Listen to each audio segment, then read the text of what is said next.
저에게 한국문학은 제 삶 전체이기도 하죠. 제 삶 전체가 한국문학 속에서 이루어졌습니다. 앞으로 남은 생애도 한국문학 속에서 살 겁니다.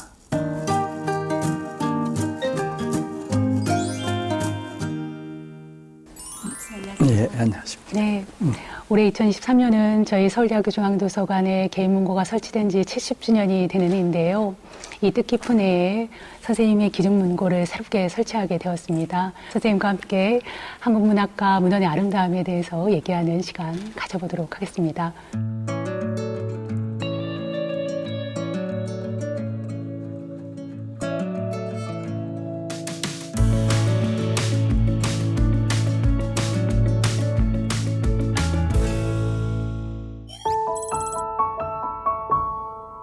선생님께서는 1948년 충남 보령에서 태어나셨죠? 예, 제 고향은 아주 굉장한 궁벽한 산촌이고 문화시설이라고 할 만한 게 없는 그런 곳이었는데 저는 바다가 좋아서 늘 배를 타고 멀리 나가는 꿈을 꾸었거든요. 중학교 다닐 때도 마드로스가 꿈이다. 내 친구들이 권 마드로스라고 이제 그러기도 하고 했는데 중학교 2학년 때 국어 선생님이 문학을 좋아하시는 분이었어요. 그래서 국어 시간에 학생들한테 작품을 읽어주는데 가장 깊이 빠져들었던 게 저였습니다. 소설을 읽고 시를 읽어주고 하시는.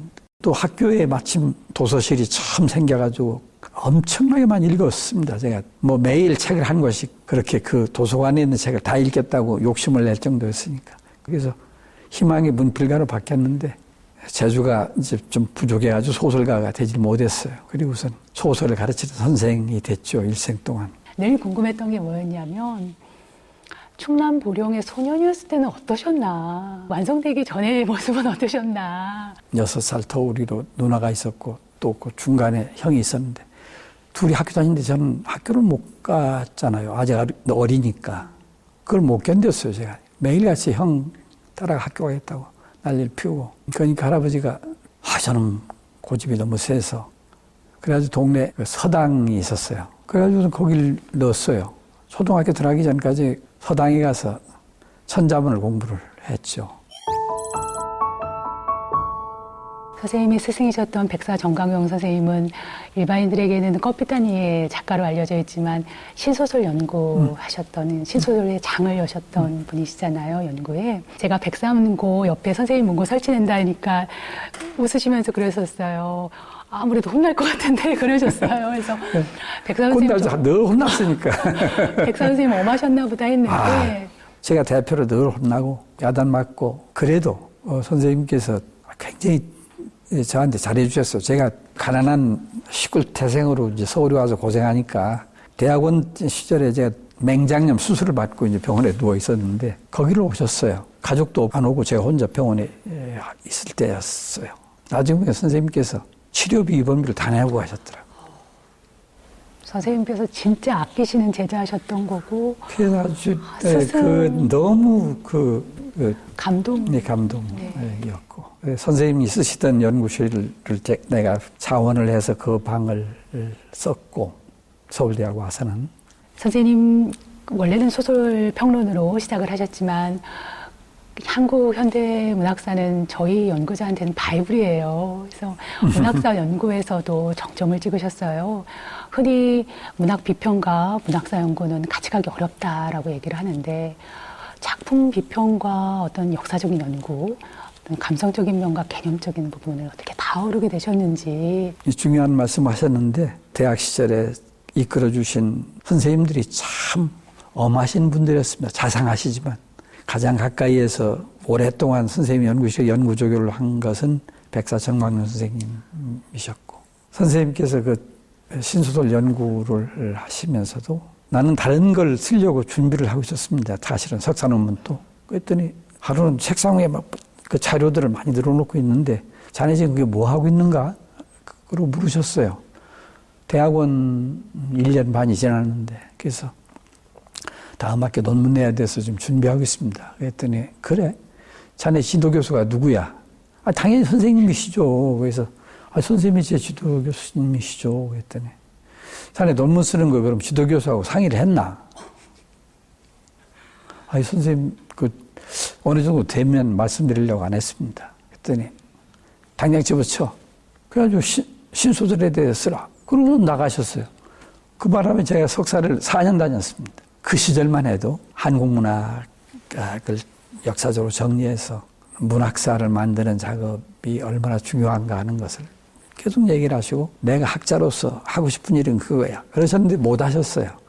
내가 제자로서 할 수 있는 일은 이분들이 하시려고 하다 못한 일을 좀 정리하는 작업이겠다, 이런 생각을 했고, 그동안 한국 현대문학사를 만드신 선생님들이 현대문학이 언제부터 시작됐나 하는 것에 굉장히 골몰을 했거든요. 뭐가 최초고 몇 년도에 시작되고 이런 게 아니라 개화개봉 시대의 국어국문운동이 자연스럽게 현대문학의 기반이 됐다는 걸 얘기를 해서 그 나름대로 이제 제가 문학사를 만들면서 그런 관점을 하나 바꾸는 게 굉장히 중요했다는 생각을 합니다. 그게 전부 선생님이 나를 야단치면서 가르치신 덕분이었죠, 사실은. 백사 선생님의 그 좁은 문을 선생님께서 통과하신 거죠. 퇴임하시자마자 바로 권영민의 문학 콘서트를 비롯하여서 많은 대중 강연 하셨는데요. 어떠세요? 강의실 밖에서 만난 세상 대중과의 호흡은 어떻게 다가왔는지요? 일반 대중들은 대학에서 공부하는 문학 공부는 문학 공부고, 자기들이 개인적으로 관심을 가지고 있는 문학적인 취향이나 호감이나 뭐 이런 건 각각 다 다르니까 대학에서 어떤 식으로 가르치든지 이런 게 관심이 없어서, 사실은 지금 잘 말씀하셨지만 대학 내에서 이루어지고 있는 문학에 대한 다양한 담론하고 대중들이 가지고 있는 관심은 너무 차이가 크죠. 저는 이제 한국 문학이 대중들에게 알려지고 문화적인 기반이 확장되고 하는 모든 과정을 60년대 이후에 쭉 지켜봤죠. 지켜봤는데 중요한 것은 2000년대 이후에 특히 미디어들이 많이 나오고 하면서 문학에 대한 관심이 줄어들고, 당장의 눈앞에 먹고 사는 문제 같은 거에 관심들을 너무 많이 기울이고 해서 인문학이 축소되고 하는 거, 이런 걸 경험하면서 퇴임을 했기 때문에 마음이 아팠죠. 그래서 일반 대중에게 직접 다가가서 문학이라는 게 인간의 정신을 함양하고 감성을 키우는 일이고, 그게 인간의 삶에서 가장 중요한 기본이다라는 것을 호소하고 싶었어요. 그리고 북한 문학에 대해서 관심이 많으셔서 정한모 시인께서 문화공보부 장관 시절 그 월북 작가를 해금하시는데도 기여를 하셨잖아요. 88년도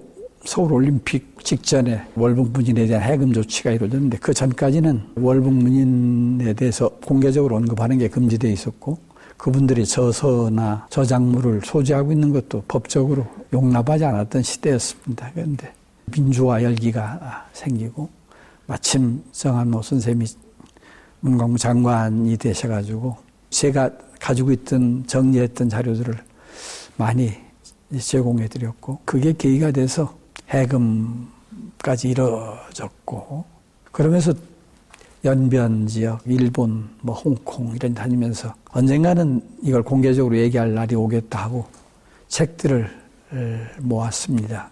그게 이제 결국 서울대학 도서관으로 오게 됐네요. 선생님께서 이번에 정지영의 두 번째 시 백록담을 기증해 주셨어요.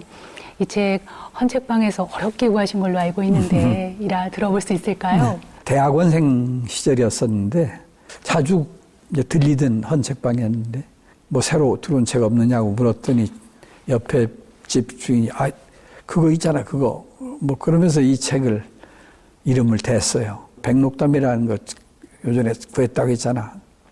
그러니까 이 주인이 그 다른 사람한테 이미 약속했던 거라고 안 보여주는 거예요.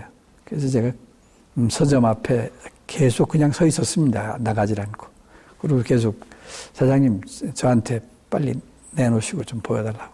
두어 시간을 그렇게 서로 하다가 질량이 하다가 제가 얻어냈죠.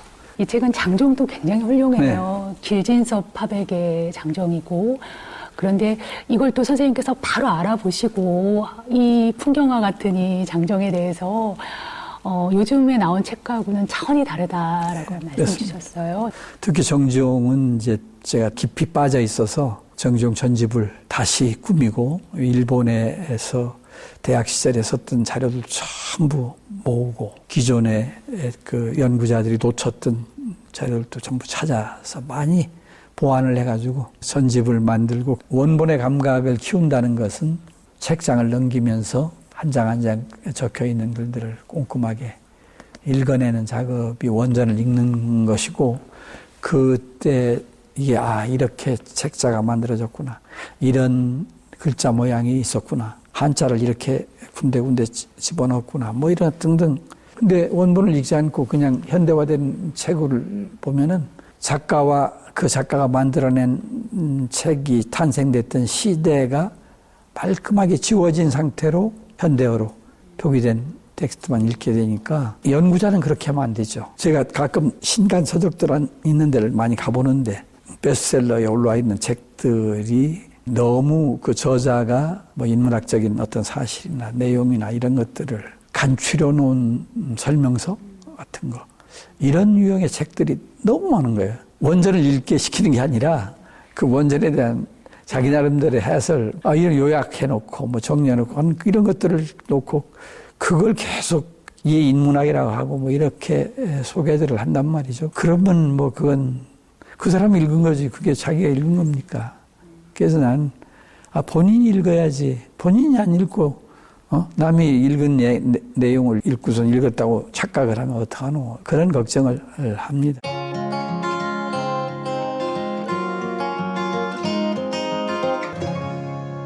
(20대) (30대) 선생님께서 여기 이렇게 다니시면서 모으신 책이 여기 있는 거고 이게 60년대에 그러니까 버스비를 아끼기 위해서 여기는 걸어갔죠. 그것도 꽤 먼 거리죠. 하다가 보면 이제 책방이 있으니까 들어가서 보기도 하고.